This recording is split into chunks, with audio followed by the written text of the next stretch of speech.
A Tiger King villain goes down, arrested but still able to abuse animals. How's that? Our PETA Tiger King specialist breaks down the problem on the PETA Podcast.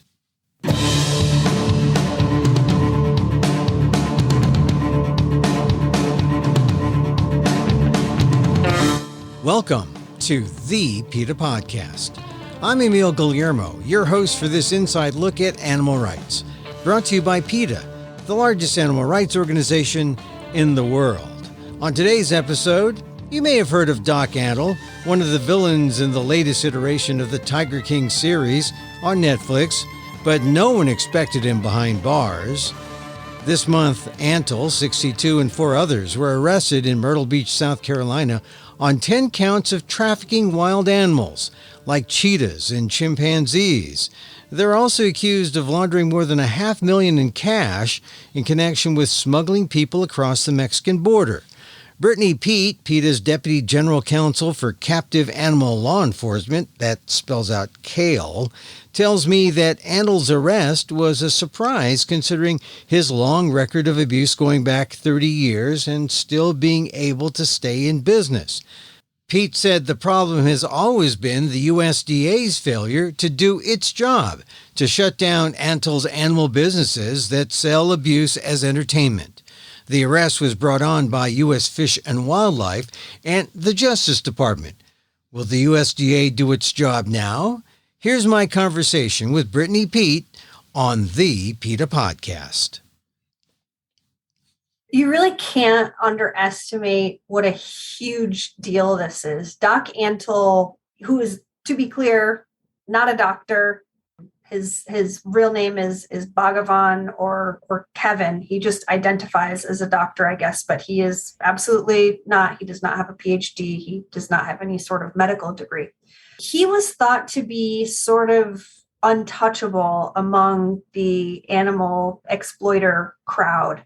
Even after other Tiger King villains fell, Joe Exotic, Tim Stark, and Jeff Lowe, there were a lot within even the animal protection community who thought that, well, Doc Antle will never go down. He's untouchable. He's very rich. He's insular. Thanks in part to PETA's persistence, to be sure, really appears to be going down. He's facing multiple charges in Virginia state court relating to alleged wildlife trafficking and cruelty to animals there. He was recently charged with 2 additional felony wildlife trafficking counts in Virginia. He'll face trial over those charges next year. And he was indicted on 10 federal charges, including money laundering and trafficking charges relating to cheetahs, red-ruffed lemurs, and a chimpanzee. If he gets out of this, he'd be like Houdini or something. It would be a real escape artist. But let's go back to the idea that people thought he was untouchable. His real name is Bhagavan, which sounds South Asian. Is that something he adopted, or was he seen as a man who had a connection to these Asian tigers or this wildlife that they thought that, well, there was a kind of a spiritual thing going on that made him sort of different from the other characters in the Tiger King roster? Yeah, so anyone who watched the most recent iteration of Tiger King, which is the 3 Doc Antle episodes on Netflix, and if you haven't, you definitely should. Though that tells the story of Doc Antle having grown up in this community in Virginia called Yogaville, and it was run by a charismatic Indian man who, as it comes out in the documentary, had a number of conflicting views, and as it turned out, had been accused of sexual assault by multiple women, and had relationships with multiple women at one time. And Doc Antle seems to have been this man's mentee. And then as we see in that latest iteration of Tiger King, Doc Antle now himself has been accused of sexual assault by multiple women. He is not yet facing charges for any of those allegations. But that's where the Bhagavan name comes from. And throughout his life, he has changed the names of the multiple partners, the multiple women who are his romantic partners, changing their names to things like Moksha and China, names again that evoke a kind of exoticism. Like an Asian, yeah. Well, it seems like he collected these women sort of like he collected these animals in some ways. I mean, I think that there are definitely parallels to that. One of his romantic partners, Moksha, is now a co-defendant with Doc Antle in relation to the trafficking of endangered cheetahs. Yeah, and it just seems like the whole thing becomes sordid. When you consider the animals, and then you consider the humans that he lured into his realm, into his circle. How did Doc Antle find himself in this situation where the charges came forward? All these felony charges. Was there a whistleblower? Well, a lot of it seems to have started with PETA, as I'm sure will come as no surprise to anyone.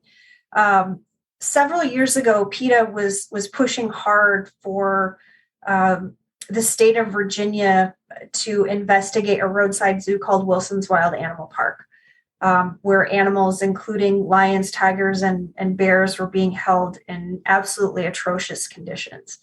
The Virginia Attorney General's office has an animal law unit, which executed a search warrant at Wilson's Wild Animal Park and ended up confiscating 119 animals, I believe, and charging the owner with multiple counts of cruelty to animals.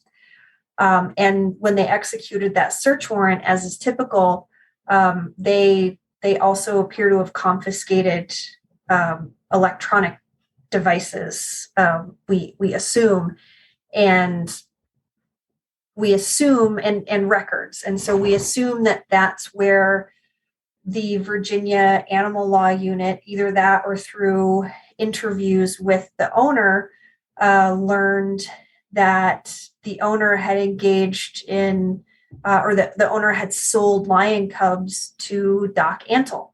And so that's what resulted in those initial charges. Through their investigation into this case, the Virginia Animal Law Unit, in cooperation with South Carolina authorities, then executed a search warrant at Doc Antle's facility in Myrtle Beach. And news reports indicated that multiple electronic devices were confiscated during that seizure. And so one can assume that evidence that the Virginia Animal Law Unit obtained from those electronic devices and records that reflected federal crimes were turned over to the federal government. What did he have going there in Myrtle Beach? Describe the activities and how they, translated into these felony trafficking charges. So the bread and butter of Doc Antle's business at his roadside zoo called Myrtle Beach Safari is hands-on encounters with wild animals. And Antle goes even further than Joe Exotic or Jeff Lowe or Tim Stark did. He's not just offering encounters with baby big cats. He's allowing members of the public to swim with juvenile and sometimes even adult big tigers, to interact with deadly predators who weigh hundreds of pounds. He also offers encounters with baby chimpanzees. He has an elephant named Bubbles, who for the right price you can go swimming with in the river on the property. And like all of these Tiger King villains, when you run a business like this, and even though he doesn't only offer encounters with baby animals, he certainly does offer encounters with baby animals. And so when you do that, you need a constant supply. He was trading with others within the animal industry, allegedly to buy and sell these animals. And careful as he may have been for many years, he's finally been busted. You mentioned Bubbles, the African elephant. I mean, Bubbles was imported from Zimbabwe. She's been called one of the loneliest elephants in the U.S. because of, she's exploited. She doesn't have contact with other elephants, but people could swim with her and ride on her. And that was her job. That was her life. And it still is. Unfortunately, even as Antle is out on bond on these multiple charges of cruelty to animals and wildlife trafficking, he is right now, as we speak, still exploiting animals and making money from their cruelty. He was arrested, but he's not incarcerated, so I guess he was out on bail? Right. He was granted a $250,000 bond on the federal charges. He was required to surrender his passport because he was deemed a flight risk. He's basically under compound arrest. He's required to stay on the Myrtle Beach safari property and has a GPS tracking device on his body, presumably an ankle monitor. So he's got restrictions on him, but no restrictions on the very activity that he's being charged felonies with. That's right. Yeah. So, and that's one of the overarching issues here is, certainly one of them is, where is the USDA in this?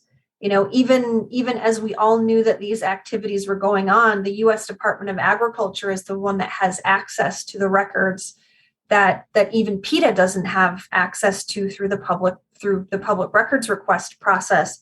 And PETA has submitted complaint after complaint over the years relating to Antle's the dangerous encounters that he allows between big cats and the public.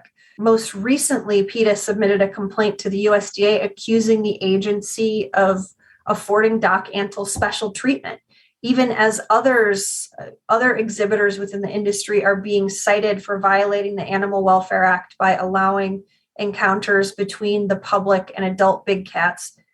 Antle seems to be doing it every single day, and the USDA just turns its head.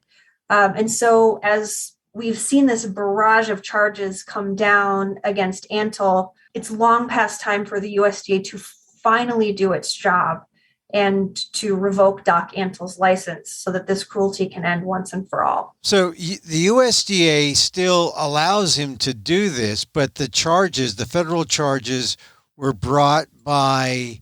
Antle was charged with violating the Endangered Species Act and the Lacey Act, which is a similar statute relating to mostly endangered animals. And both of those laws are administered by the U.S. Fish and Wildlife Service. Oh, okay. So this case was brought by DOJ in concert with the U.S. Fish and Wildlife Service, or the wildlife trafficking charges. And DOJ worked with the FBI on the money laundering charges. I say at some point, don't they have to kind of all get together with the USDA, or can they coexist in this parallel universe?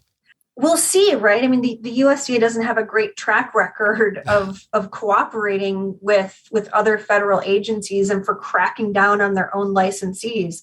As we saw recently in the Envigo lab case, because the USDA sat on its hands and allowed beagles to suffer for so long, doing basically nothing, the U.S. Department of Justice, in an unprecedented move, ended up going in and confiscating a large number of beagles without USDA animal care, which is the division that would normally be responsible for something like this.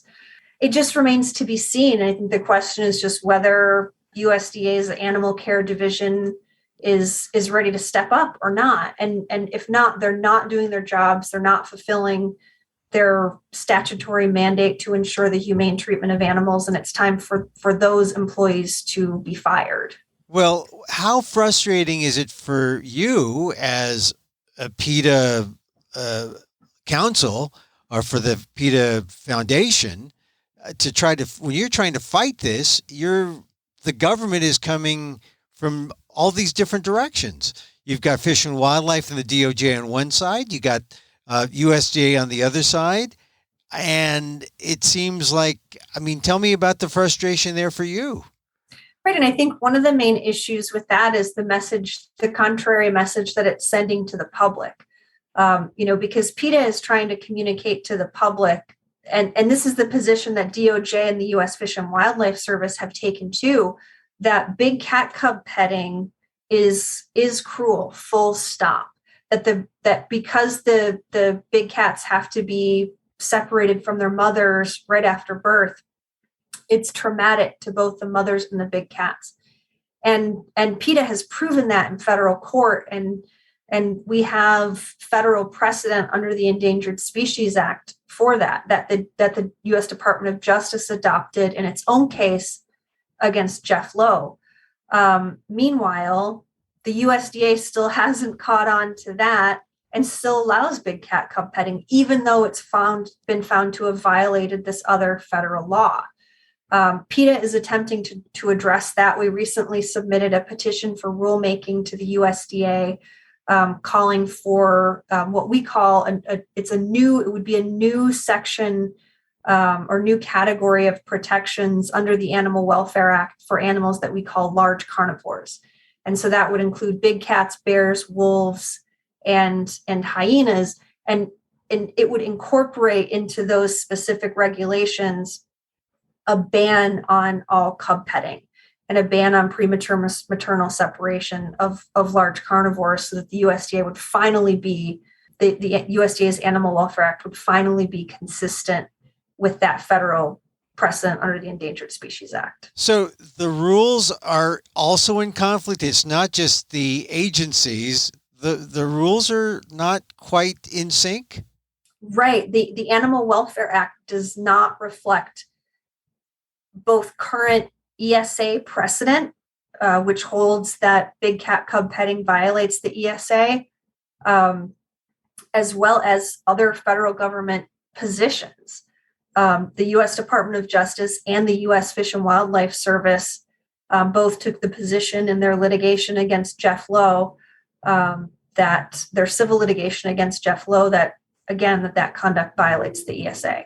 Well, so if the rules aren't quite in sync yet, and PETA is trying to change the rule at the USDA level, so I guess there are some people at the USDA who think they're doing their jobs absolutely correctly. They would be wrong about that, despite the fact that the Animal Welfare Act doesn't currently explicitly ban big cat cub petting. It does explicitly violate the Animal Welfare Act for Antle to allow members of the public to engage in public contact with adult big cats. And PETA would also take the position that some of the more general standards under the Animal Welfare Act would arguably prohibit big cat cub petting right now as it stands as well, including because licensees who violate other federal laws are ineligible for licenses. So there are a lot of different arguments that the USDA could and should use before they actually, or while they're taking the step of adopting these new regulations to explicitly ban the conduct that they could use to crack down on the industry. What do you think creates this conflict? Is it a generational thing? Is it a matter of different administrations? Is it just a kind of old-fashioned thinking at the USDA? Or what do you think it might be? You've been fighting these folks for a while now. Honestly, the only explanation that I can think of is that it's rotten apples at the top of the USDA animal care administration. The administration is the same. It's still the Biden administration oversees both the USDA and the U.S. Fish and Wildlife Service. The U.S. Fish and Wildlife Service seems to be doing its job. the U.S. Department of Justice seems to be doing its job. It's the USDA that's dragging its feet and allowing these animal abusers to continue exploiting animals. And is it possible that, as you look at Doc Antle's record, my God, you look at his history, you've got incidents going back to the 1990s, 1990, 1991, about an event at a Tennessee high school in 1990 in October. He allowed people, Antle allowed people to pose with a tiger, a photo shoot in New Hampshire, October 9th, 1991. I mean, all these violations, and it seems like he's continued to do these things since then. Absolutely. The USDA has cited Antle repeatedly throughout the years, but they've never taken action yet to revoke his license. And, and so PETA is saying the time for that is now. Time for that is now after 30 years, it seems. That's a generation of abuse. And it's long past time for this to have happened. They've sat on their hands now long enough, and they have to do it now. And it should be easy for them, now, given that the state of Virginia and the U.S. Fish and Wildlife Service and the U.S. Department of Justice have already taken the first steps against Antle. So it should be easy for the USDA to step in and do their job now. But it remains to be seen whether they will. So the fact that Antle is, a Tiger King character, a Tiger King villain, perhaps Antle couldn't hide from, say, the wrath of the Fish and Wildlife Service and the Department of Justice, and their action may ultimately force the USDA's hand? That's what we're hoping. And I think that the Tiger King factor within all of this puts a lot more pressure on all of these agencies to do their jobs aggressively, because all of this is playing out in the public eye. And so hopefully it will force the USDA to do its job. We saw that happen in Jeff Lowe's case, where the USDA actually did pursue a case against him and revoked his license to exhibit animals. But so far, we're hearing crickets from USDA and Doc Antle. They seem to still be providing him with that special treatment, rolling out the red carpet, despite all of these federal and state charges that are hanging over his head. And so when there is this conflict, once again, the message to the public, do you see that happening where the public is confused? Yes, it does. It does a real disservice to the public. The government needs to be sending a unified message here, because people who want to engage in these types of activities, they will be talked into it however they can. And so if the USDA is giving them an open, and we hear this from people all the time, well, if he was that bad, then the USDA would have shut him down. Unfortunately, we know from our work that couldn't be further from the truth. But members of the public don't realize that, and they assume, however falsely, that these government agencies are doing their jobs. So you have the public, and they're sort of deluded because they see an action by the government. But how about people who want to get into the business and traffic and, offer the animals themselves to other members of the public? I guess it encourages them that, hey, we can still be in this business. For so many years, there were absolutely no consequences for people who were engaged in the big cat cub trade. We didn't see until Joe Exotic. We saw virtually zero prosecutions of people who were trading in big cats for the public encounter business. But the seal seems to have been broken with Joe Exotic. He's sitting in prison right now, in part because of his animal trafficking activities. We saw the U.S. Department of Justice file a civil suit against Jeff Lowe that put him out of business. PETA filed the Endangered Species Act lawsuit against Tim Stark that put him out of business. And the Indiana Attorney General's office ended up filing a case against him as well. The Tiger King villains are falling one by one. And so I do think that sends a really important message to others within the industry that there is a target on their back now.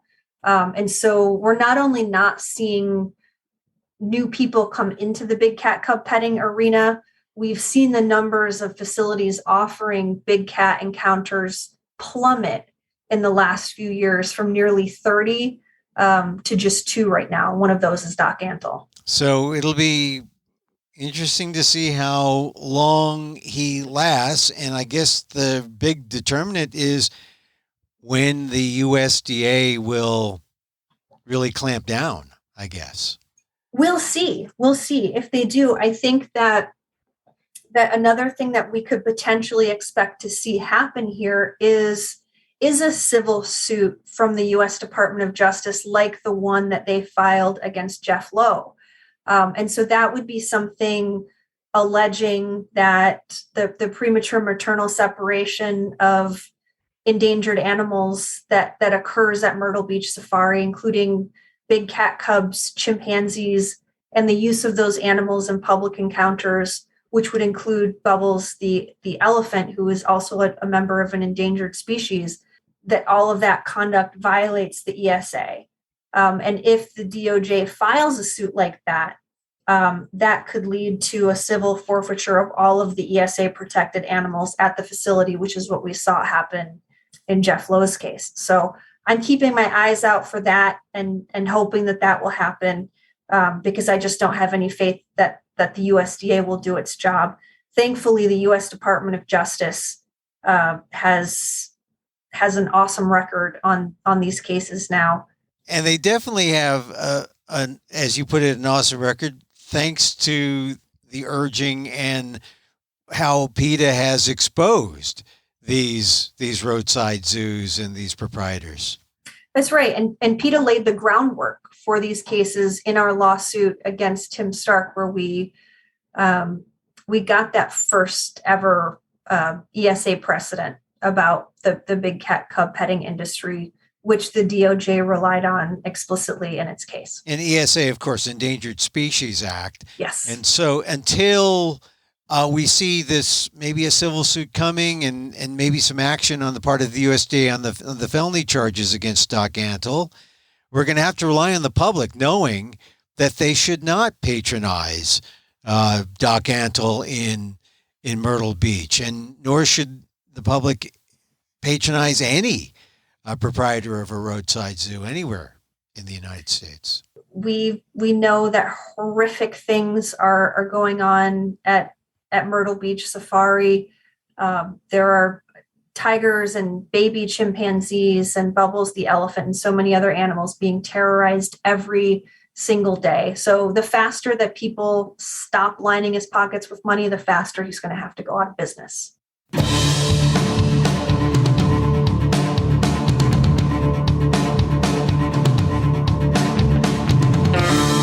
Brittany Peet, PETA Deputy General Counsel for Captive Animal Law Enforcement, spells out kale on the arrest of accused animal trafficker Doc Antle, one of the stars in Netflix's Tiger King series. Go to PETA.org for more.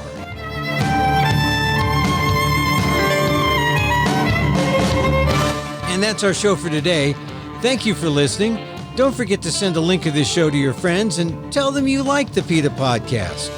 Contact us at PETA.org. You can find me on Twitter at Emil Amok, that's EMIL-AMOK, or see my vlog at AMOK.com, or see my work at ALDEF, the Asian American Legal Defense and Education Fund.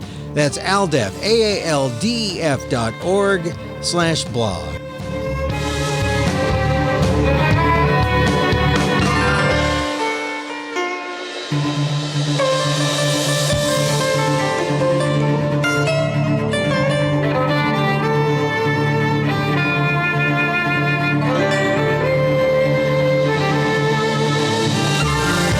Once again, thank you for listening. Check out all our episodes on your favorite podcast app or on Apple Podcasts, where you can subscribe to as well as rate and review the show.